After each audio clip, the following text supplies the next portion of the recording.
Hey guys, Shadowwada here, bringing you the Game 3, the decisive game against Paula.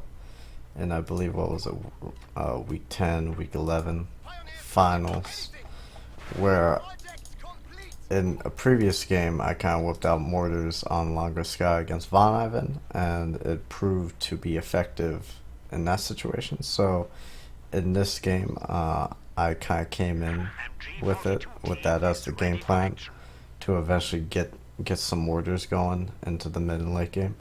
And if you check out my commanders, I have the Ostropen, I have the nice mobile defense with Puma command take, as well as smoke. There's nice smoke on there too. And then also encirclement doctrine, which is always kind of nice for close pocket and some of that shit. And you get the stormtroopers, which gets a cheaper Panzer Shrek, which is always fun. Though going into this game, I mainly thought about just using this, and these two are just kind of like there for reasons. Ostropens is kind of cool because you can get trenches in Ostropen. Though I didn't really have an intention to pick that off the start. Maybe I could put something else in there, but it's just one of those into the middle / later game. It becomes more about capping if you have like the supporting units. So it's just like, oh, I can get cheap cap units or a trench, as well as having the railway artillery, which is kind of nice. Anyway, over to the game. Just capping's going on. I'm being a little aggressive with the MG here, just cause get control of this area a little bit. Get control of this. Make sure there's no barbed wire on these bushes. Barbed wire on those bushes can be annoying if you rush for it. And then I'm doing a little grand opener. Paula, interesting enough, gets going sniper in tier 1. That's something that I didn't really expect coming into this. I was expecting more of the tried and true maxim spam. So that was interesting. Because maybe Paula expected me to go more snipers. Because if you can get the nice little scout car here, that can kill snipers very easily. And he takes this aggressive building here. I'm building barbed wire over here to be annoying. I kind of like the barbed wire here just to kind of keep harassment down. So if somebody wants to harass, they have to go through here. That, and if like they hop the fence and then they're over here and you shoot them and then they have to retreat, they can't retreat through here, they have to retreat through here. So it is nice. And then right now I'm playing very defensively because I haven't seen the T2 or Tier 1 from him. I just seen conscript so far, so I don't know where all the maxims are, so I don't want to like run into shit and get owned. Anyway, green cover here beats this building, so that's one thing that's going on. And then I have the flamer and mortar to counter. Also one thing, I did bring this mortar bulletin, which is very good. I believe C has beat me 1 week, and I attribute like this mortar bulletin to why it beat me, because it's a very good bulletin. Because it just makes the mortar more accurate, and then depending on how close you can get the mortar, the more damage it does. I don't know what the fuck that guy's doing, but... And then flames here, counter flame. So I now see the flamethrowers. Not see, I didn't know. I knew he had engineers in the scout car. I just didn't know if they had flamers or not. So that's what like kind of quick peek was, as well as just kind of came away from the building. And now I'm moving more and more here. We got the mortar against snipe now. And now he's using the scout car to kind of harass and break the barbed wire. And this is also one of the reasons why I like doing the more grand heavy openers, is that they can react to everything. For example, if I went like sniper, oh, I canceled the Shrek. That was probably good, since if I fired the Shrek, it would have just repaired it and I would have been low on munitions. But this is one of the reasons why I like the grand heavy openers, because you can react to pretty much everything. And you have just more boots on ground. And as you can see right here, I have some boots on ground and starting to harass this shit. Because like I could deal with scout car here, but instead it's just like, okay, I know the middle's kind of open, so let me just do the middle. And then, oh, I get a great flank on the sniper, though I don't think I'm able to kill any of it. Cause sniper's unkillable, bro. Sniper's so unkillable. And then he dives the scout car and save. And then because of flames and stuff, they didn't get the Faust off in time. But so this guy won't be able to finish. Though the whole point of this is to get a bunker as close as possible. Now, if I had better control of this area, then this bunker could be further up and deny this area more. Also, the ghost barbed wire is really making it hard for me as well.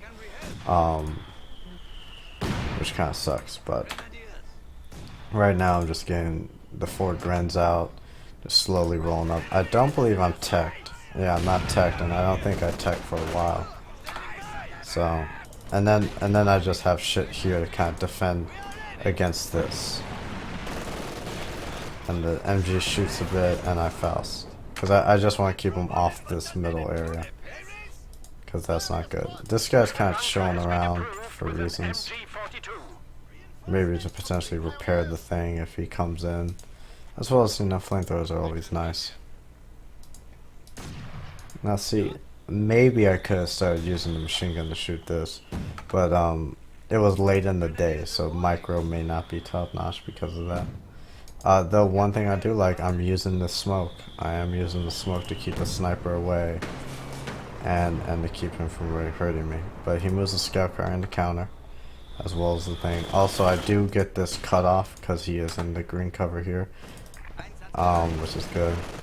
And then he does that. Sniper's kind of harassing a bit. I think I insta retreat this because, like, yeah, there we go. Because he's half health, and then like green cover is never good.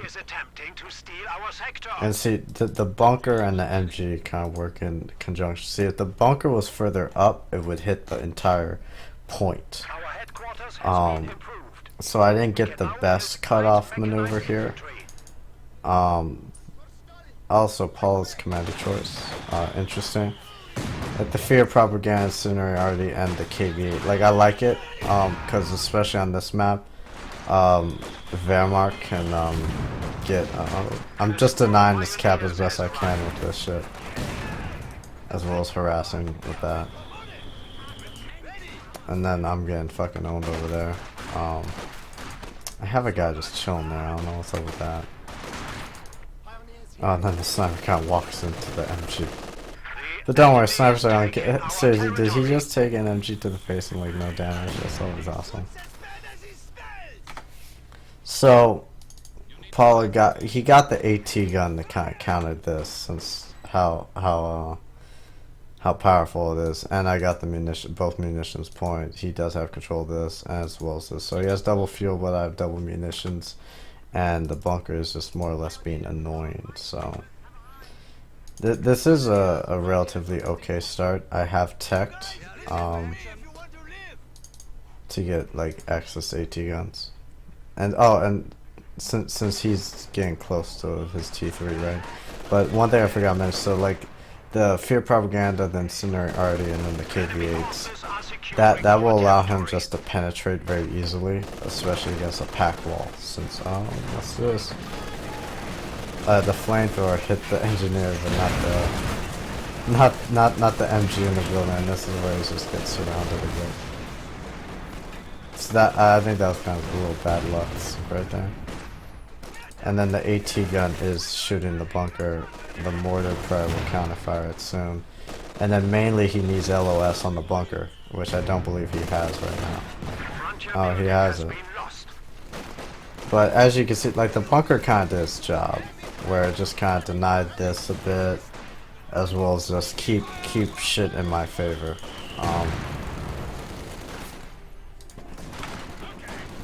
As well as just kind of get this under control. Anyway, we're starting to see the maxims coming out.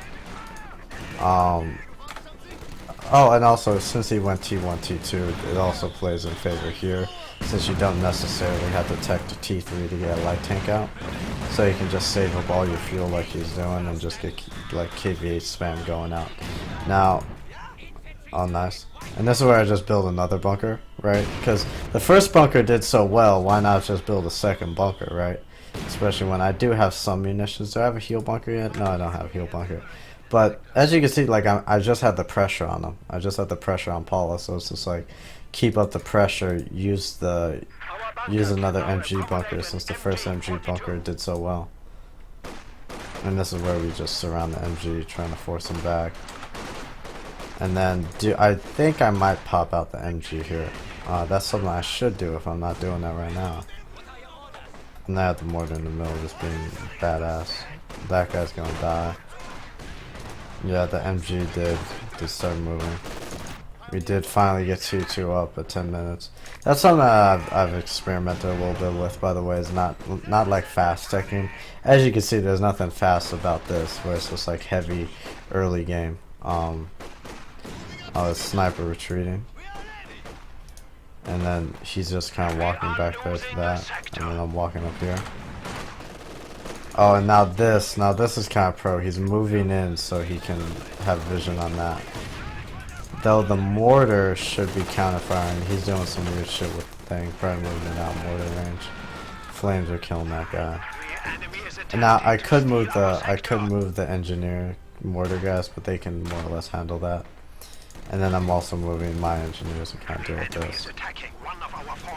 And then he is shooting it like really far away. So my objective here is just to get him off the fucking thing. As well as try to see if I can repair it, since he still has vision, but unfortunately he's overkill. And then he got a grand here while I was preoccupied with that, so didn't really work out in my favor. And as you can see, the double snipers are out, so that was the first time I encountered the double snipers. And so I may have been a little unprepared for that. Though I did get the scout card to counter, which is one good reason why I go on T2. Because I can kind of tell he's going for like the T2, T1 strat without actually going T3, which may be a little bit of a mistake, not really though. Since he has all this under control, now he's harassing this. Anyway, the scout car came out, scared away that shit. And then, oh, this is not good. The flamethrower's not here. And then people just get roasted. Now, do I have a heal bunker up yet? I don't have a heal bunker up, so that's probably one of those things that I need to get. Oh, and as you can see, I also have the mines up here. So, because he has like, no, that's me. Okay, because he has the flamethrower and then only like one minesweeper, this is actually pretty good having the mines in the middle. The mines are always a good deny thing, because it just keeps him from like easily going into the middle unless his engineer's there. So it forces him to keep his engineer with his push, as well as oh, here's where some bad luck comes involved, but not really bad luck when you have a scout car and 2 Brents shooting at you. He's unable to get the nade off, and even if he got the nade off, he would have died. But and he's kind of doing that. The mortar is very close though, so the mortar can get some very good things. And then this guy's almost done. I'm playing with fire right there. That was me playing with fire, since you could kill him on the fucking retreat. And this is where I get the second mortar. My logic for the second mortar probably is like he has an AT gun and he has two snipers, and I don't see any tech upgrades, so it's just like might as well get more mortar here to help deal with this bullshit. Do I have that heal station? No, I don't have the heal station yet. It's on paper, like, it's easy to criticize myself, saying like, oh, I should probably have heals. So this is awesome right here. He's playing with fire right here, and see, this is the point. Oh, the demo just blows up, killing shit. So it was a combination like the scout car and the mortar. See, because of these natural shot blockers here, the mortar is very accurate, and then on top of that, the mortar is hella accurate. So it's just like very good. And then scout car guy got hit. Flames are being flames. Sniper got hit by one of the mortars. And so everything's looking sexy. We have control at this point, which I'm actually a little bit surprised of. But as you see, Paula has these areas on lockdown. Now, Paula bought the second AT gun. Don't know why. See, now that could have been a misplay. Like the first AT gun was just like a preemptive type thing, as well as to deal with the middle bunker. Second AT gun is just kind of there for maybe he wants to one shot the scout car, since how how difficult the scout car is, and since he has 2 snipers, this is like I need to have added defense against the scout cars. And maybe he's expecting me to build more scout cars, or maybe he's expecting me to tech, since I do have a lot of fuel in the bank. But as you can see, I go this commander because the thing. Oh, here's a mortar thing. Awesome. The thing about this commander is the command tank's like your anti-inf tank, and then you have Pumas to be your anti-tank along with packs. So you don't actually really tech with it.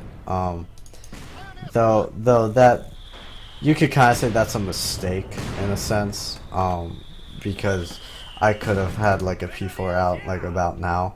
But it's one of those.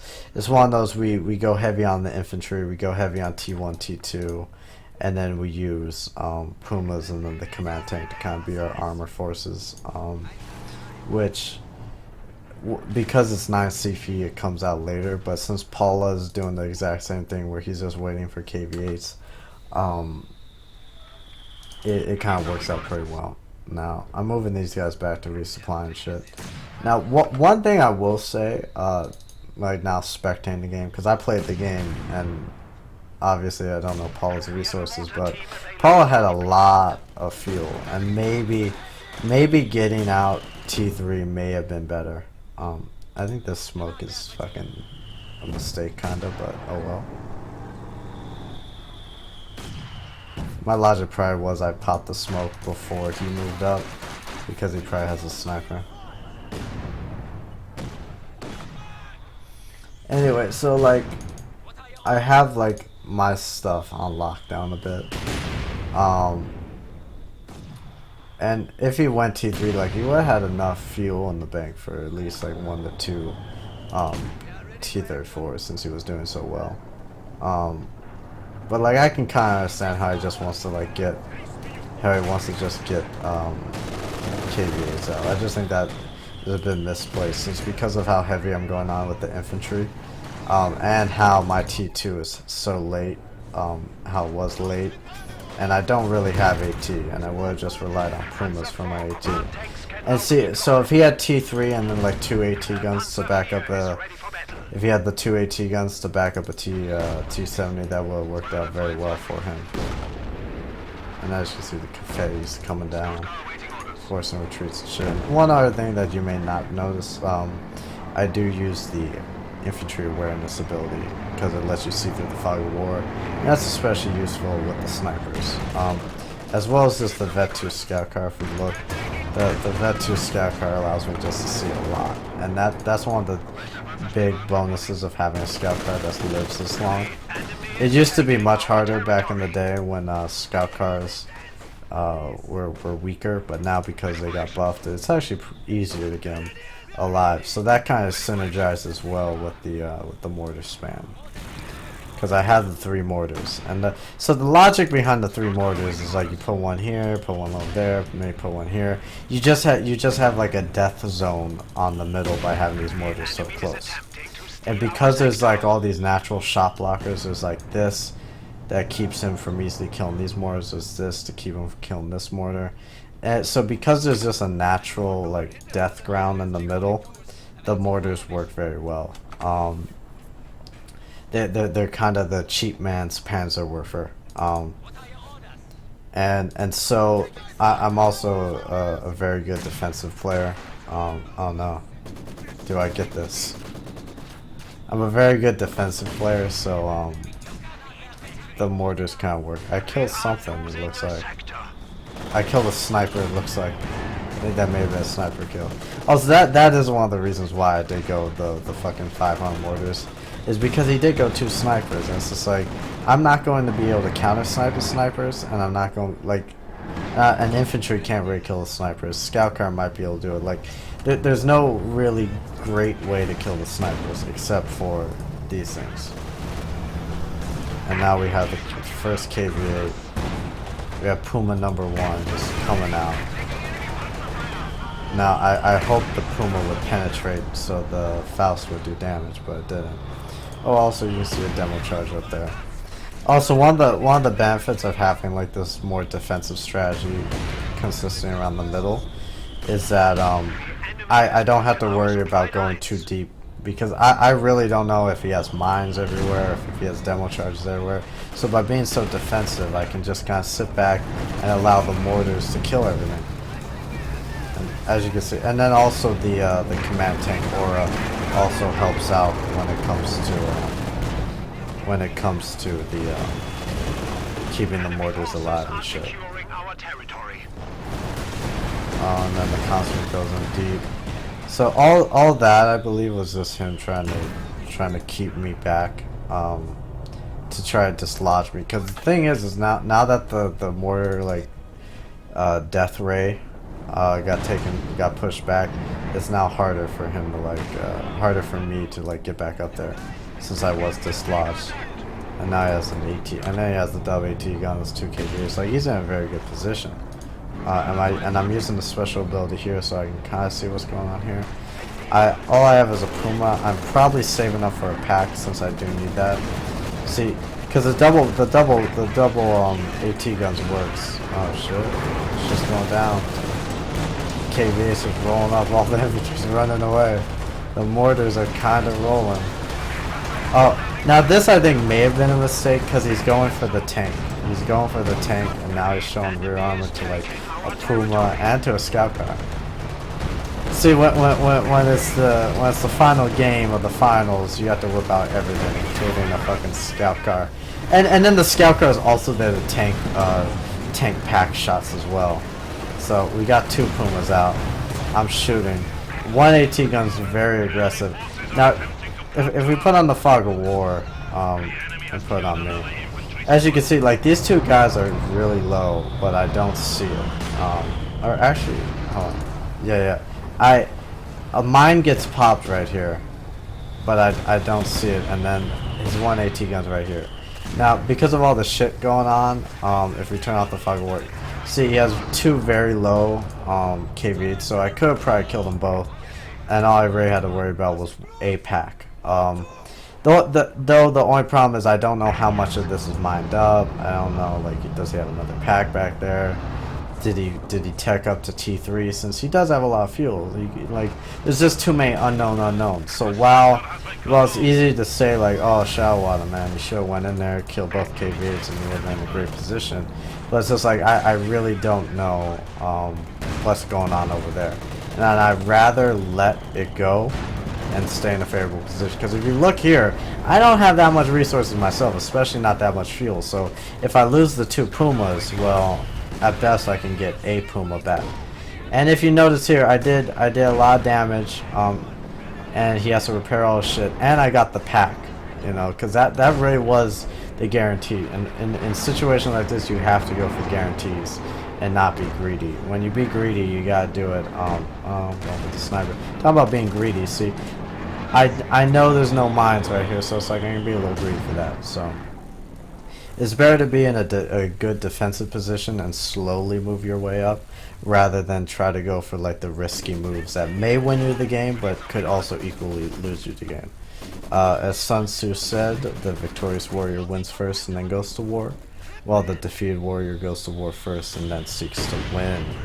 And so it's like, I don't know if I'll get those KV8s up here. I do know that I'll get this pack, and I do know I want to like back up and just get a stranglehold on this middle.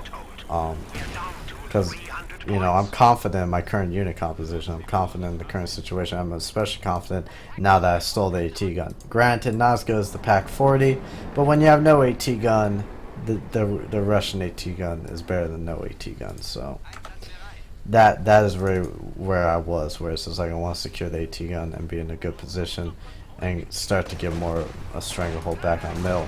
And one thing you'll notice, which is something that I noticed eventually, is that having an MG probably could help here too as well, to kind of hold down this position. Oh no, everyone's getting harassed back here. Because I don't have any infantry.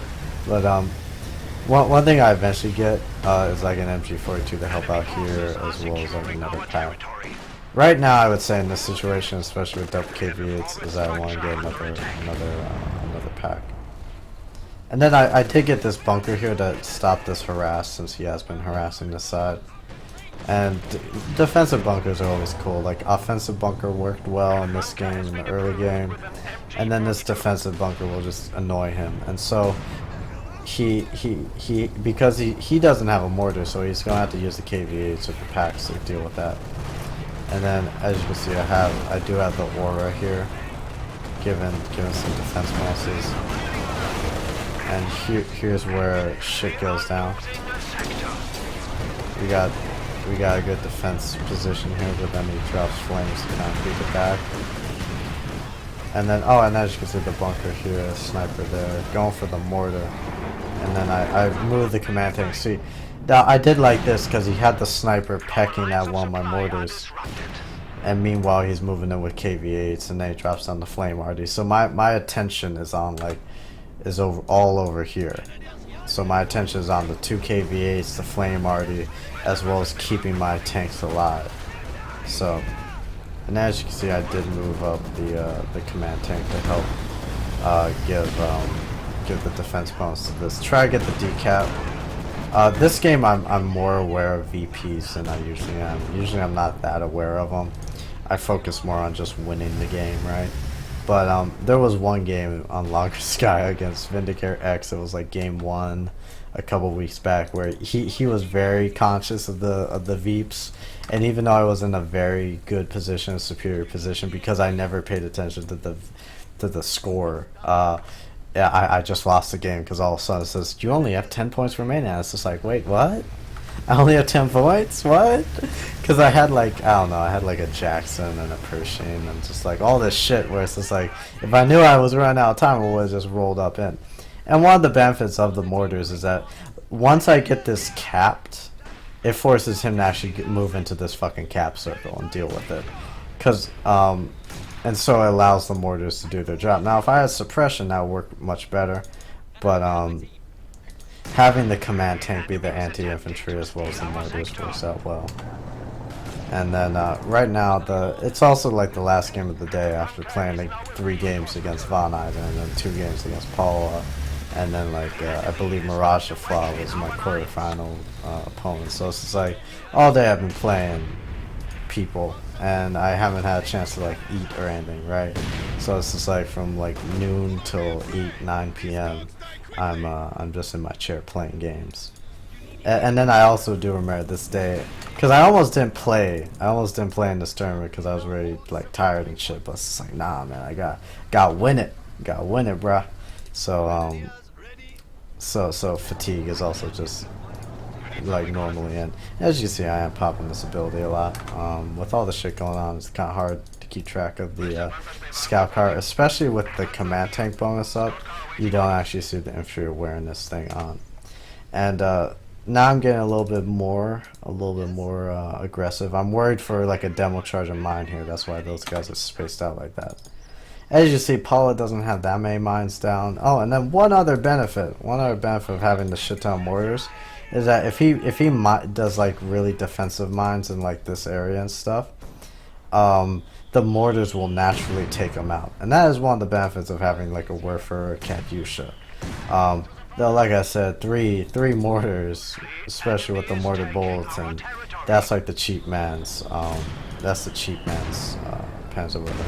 As you can notice, one of the things I also do here, because these guys are so cheap to reinforce, I have the engineers. Oh wow, dude, that guy has 6 models at no health. Hashtag reliable model drop. As you see, I rotate the engineers in just to keep this, just to force Paul to move in and drain his VEEPs more.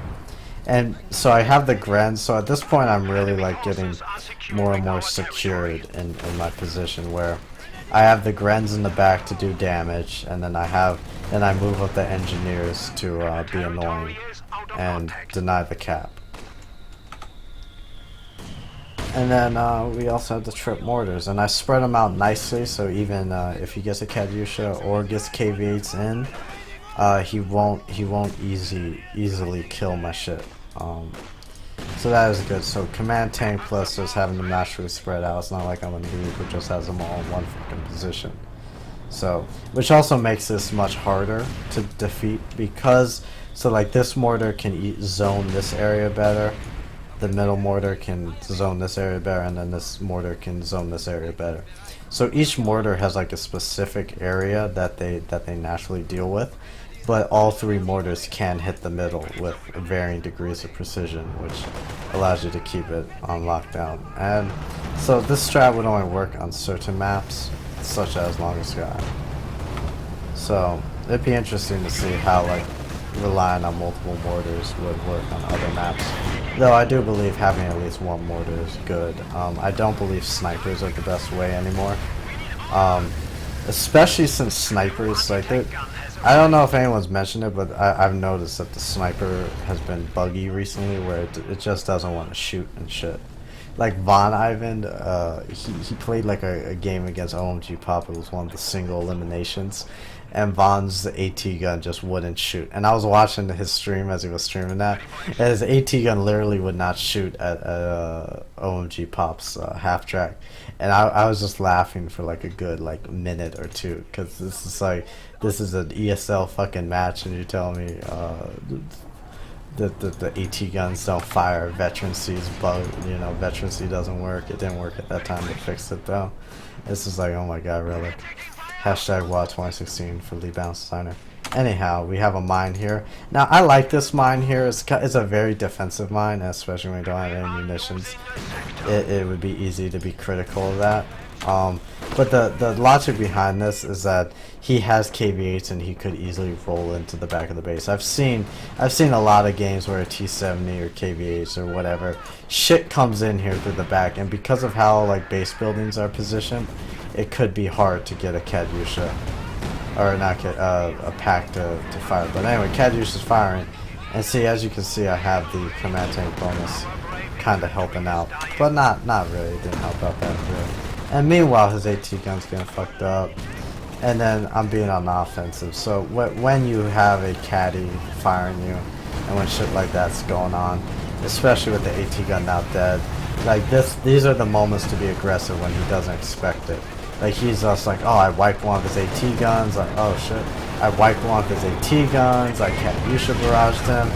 Oh, by the way, I accidentally almost killed that by pushing it. I wanted to like get a smoke screen to defend him, but in fact I almost killed him. And then the mortars, see, I also have the mortars spread out, so that mortar is doing some damage here as well with the Gren.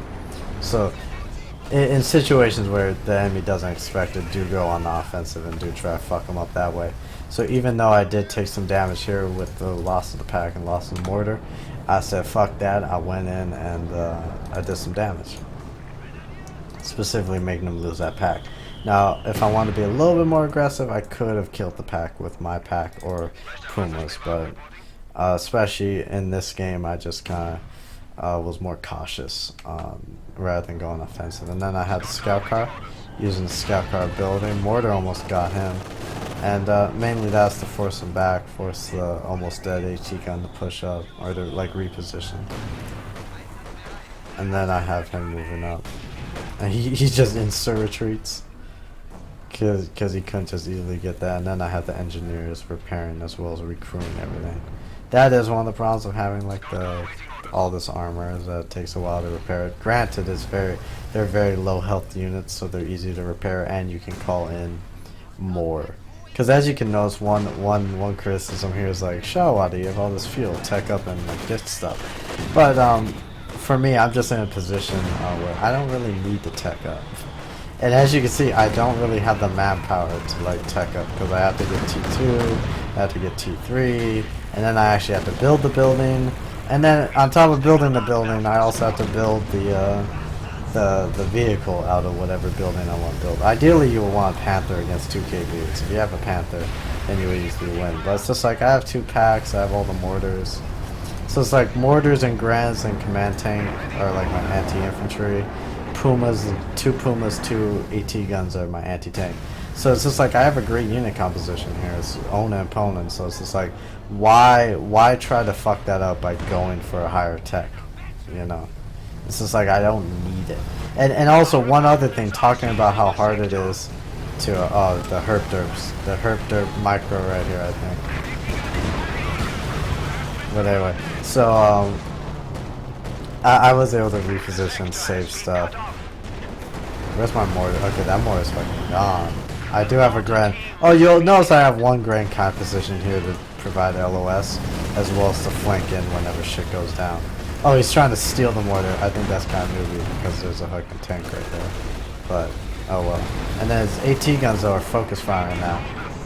And then like this is one of those moments where it's just like be aggressive, try to get some shit done. Pop smoke. Smoke's always sexy, man. And so this is one of those ones like whenever I feel he kind of has me on the ropes a little bit, it's like try to be aggressive, especially when you have AT guns out of position. Or not necessarily out of position, but kind of clump like that, and you can do some shit. Can't use shit on the front lines. Unfortunately, I didn't see that. And also, talking about teching up, see, because I'm not wasting my manpower trying to tech up and shit, I can just instantly replace my tank. So on some level, oh, the caddy. See, now here I could have probably been aggressive and try to get that since he only has one pack up, but little minor misplays. Maybe I'm being a little bit too cautious here. I'm trying to micromanage this because I want to cap this. And another thing I could do is also kill these with the Pumas, but you know, it's late in the day, fatigue and all that, so. That, and I'm also trying to like get the engineers recruiting everything and repairing everything, so. And now right here is where I'm killing now. Since I moved them up now, because now there's actually a danger that they might be able to recruit that, and the Pumas are having trouble killing that station we need to go. Anyway, he's getting fucked up. The mortars are just mortaring. Having the Vet 3 scout card spot as well as use that nice ability is always sexy. Anyway, here's where I finally start to put down a mine here. This should have been a mine there in my opinion.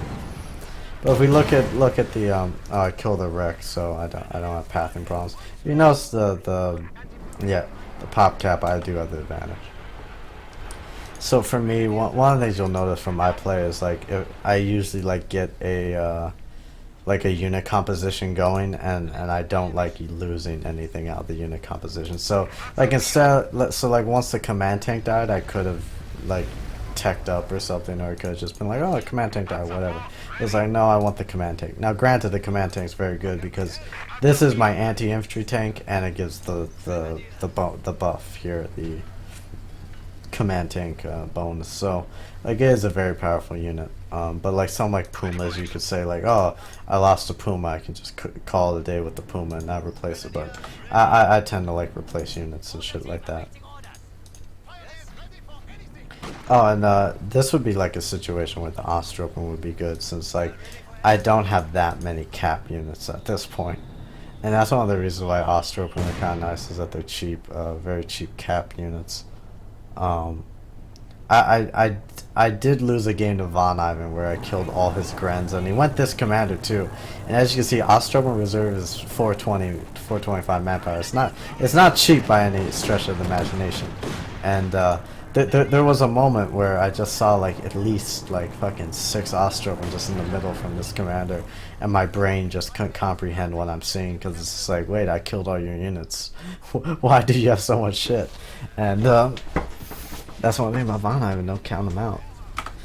Because he does weird stuff like that. Anyway, Paula ticked up from the T3 to the T4, got the Katyusha, and now he has the SU-85 tank destroyer. Now, one thing that I will say, like, SU-85 always great, but SU-76 maybe. Oh, did I put a mine down here? It doesn't look like it. Looks like he was just scouting. I have the stun shot go down maybe. But I think an SU-76 may have been better just because it's a little bit cheaper. And it can maneuver a little bit better because it is somewhat tinier. But you know, SU-85, if you can get it, why not get it, right? Because again, I have like the foreign fuel in the bank. So if I have a Panther, this would be great to cancel out Panther. Another reason why I'm rocking the Pumas, because Pumas be sexy. Anyway, I'm pushing myself here like a boss. Scout car got hit. Oh, command tank. And now I'm moving a pack up here. I have nothing really to defend this area. Engineer over there.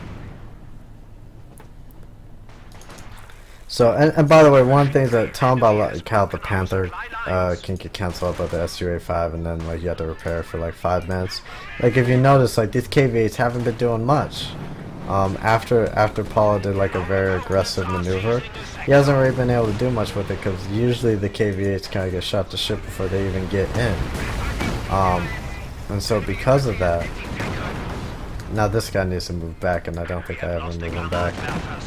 But so anyway, so because of how tanky these guys are, it's just like Paula has to spend a lot of time repairing them. And granted, I have to spend a lot of time repairing my guys, but I have the benefit of having the cheaper guys. Oh, and here's that MG42 I talked about. Eventually I got it, because it's like, oh, I could reuse suppression to help lock down this area. And then we'll turn on Fog of War. See what Paula can see. If we can switch to Paula. I can't switch to Paula, what the fuck? Okay, there we go. Glitches, man, even in the replay system. So I was just wondering if you could see me. As you can see, the scout car, even all the way back here, can see all the way up here. And that works very well when you have trip mortars. And here comes the KV-8s. See, like he's just having problems now, because it's just like I have 2 Pumas that are more or less like AT platforms, and then I have the 2 packs. Now I like this where that's going in just to like look. The stun shot, he's getting hit, popping the smoke. Puma number 2 rolls up, almost dies. See, the benefit of also having the reserves is that if a Puma dies, I can get another Puma out. And having Pumas is always good. More call-in artilleries. See, like what Paul really needs to do, especially in a position like this, like he should have been able to see that both the Pumas almost died. Like now would be an opportunity to send these guys in. Like even if you sacrifice them, because as you can see, Paula has a lot of fuel too. But like send these guys in, and then move your pack up and your SU up as well.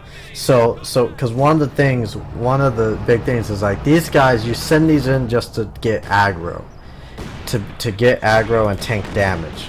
So my focus will be on the KV-8s, and my focus won't be on the 2 tank destroyers in the back that move up with it to help kill these things. And then even if the 2 KVs die, you'll be able to like get the mortars displaced, maybe get the pack killed. Like either get these displaced or kill them, which also like veterancy will be gone too. So, and then most importantly, it will just get me out of the mid, and you might be able to get control of the middle again. And also one thing you'll notice is that Paula doesn't really have all that much infantry, and then like he did lose an engineer, so he had to buy an engineer to help repair his tanks, because that would be another benefit. Like you lose the tanks, like these guys aren't that vetted, like vet 1, who cares, you can just suicide them in and buy more. Or just kind of like start buying like T4 units, because like the KV-8s aren't really working. Oh, Paul's saying he's being stupid. See, I ain't call Paul stupid, man. I just think Paul had a moment to be aggressive, and he didn't take it. Because one thing he could do that might work is like he's buying our Katyusha, which is always good to deal with this. But like at this point, I'm just at too much of a critical mass where it's just like Katyushas are the way to go. But like if he suicided these 2 in and was able to wipe stuff. If he was able to get my Pumas down, like he really needed just to inflict damage on me, but he didn't do it. And in a situation like if he was able to inflict damage and lose the 2 KV-8s, he could buy another KV-8 or buy a T-34 or T-70s even, you know, just buy shit. And also if you notice, like the mortars are really the thing that's killing all his infantry, because during these fights he's not really paying attention, he's just sending infantry into this middle kill box area, because we have the tank here as well as the mortars. So that's how Paula really lost all his infantry. And now here's the moment where Paula kind of realizes, okay, I need to stop like just throwing everything into the middle, and so he moves what small force he has over there. And because I always have like the little Gren here, I was able to see that. And I had the 2 packs here. See, I think I only saw a KV-8, and now he's not really pushing up, so I don't know like how aggressive this is. And now the dub Katyushas. It isn't until really later in the game do I realize it's 2 Katyushas, it's not just a Katyusha. And then the sexy little bunker being sexy. But even dub Katyushas, granted they're at long range, but those probably need to do more. And then meanwhile, traffic jam. Being trafficking. Now I'm moving the packs over now that I know he has more shit. And now I'm also being aggressive here. Because here's the thing, if all the stuff's over here, then he's not over here. Am I right or am I right? And also it just gives me the benefit of just being able to get LOS going. Which as you can see, I spotted these. And I have this going, and now the armor's rolling out. The engineer's getting hit. Flames are flaming. And now they're back in like the scout car area, so I do have the scout car to get vision. And then this pack is kinda getting hit. Stun shot being stunning. See, that's another big late game thing, is that the Pumas, unlike the Panther, the Pumas can stun shot, and then you have the pack stun shot. And the stun shot's very, very powerful, because you can just chain that shit together. And this is really where Paula starts to fall apart a bit. Now, I didn't realize this. I didn't realize this, because if I realized this, I maybe would try to go in more for the kill. Especially with all this shit. Like, this really is a moment where I should just dive all the armor in. But again, I like to be slow and steady. I would be like, hey, I got a KV-8. I got a pack here. Why go all the way in and, you know, God forbid something happens and I lose all my shit and Paula gets back in the game. Because another thing you'll notice is I'm not really moving the mortars up either. Because here's the thing, if I move the mortars up, I run the risk of, one, the mortars dying and he could potentially take the mortars. And then B, if the mortars move up and are forced to retreat, then I don't have this mortar net. This mortar like overwatch perimeter on the mid Veep, which is really what's just killing everything. So it's just like, granted I could move the mortars up and get the mortar net here, but especially with the Katyushas in play, it would just be a little bit too risky. And when you're fatigued after a day playing Co 2, and especially when you're just in a better position, period. Like, my pop cap is higher than his pop cap, and granted he's starting to rebuild a little bit, but it's still not enough. And so it's like, why try to jeopardize that? Like, oh god, I forget the U.S. politician, Jeb Bush, I want to say. He carries a bunch of like tiny little porcelain turtles in his pocket that he gives to kids and stuff. Because the moral of the tortoise is slow and steady wins the race. And one thing I do want to say about that is, like, you know, people it makes good YouTube highlights and makes like good little 15-second clips of like those 360 no scopes that just clutch win the games, but there's always an element of risk involved in that. And instead of doing like risky plays, like I could have done like the 360 no scope way back when there was 2 almost dead KV8s here with my 2 Pumas. Like, I could have done it. It's just that I didn't have sufficient enough intel of that area. And it's just like, I don't want to go here because this, like, as you can see, there's 2 demo charges here. Like, there could be more mines, there could be demos, so it's just like, why even go there, right? If I don't have to go there, why go there? Especially when I'm winning this way. Granted, it's a bit slower, and you run the, oh, and here's the dub Katyushas. See, now the reason why the dub Katyushas are working now is, one, I'm a bit more clumped up here, and I don't have what's my command tank? I don't have the command tank aura. But also the Katyushas are just closer, so I think Paula could benefit from having the Katyushas closer on some of the barrages. Anyway, that's pretty much GG. And in closing, you know, just slow and steady it.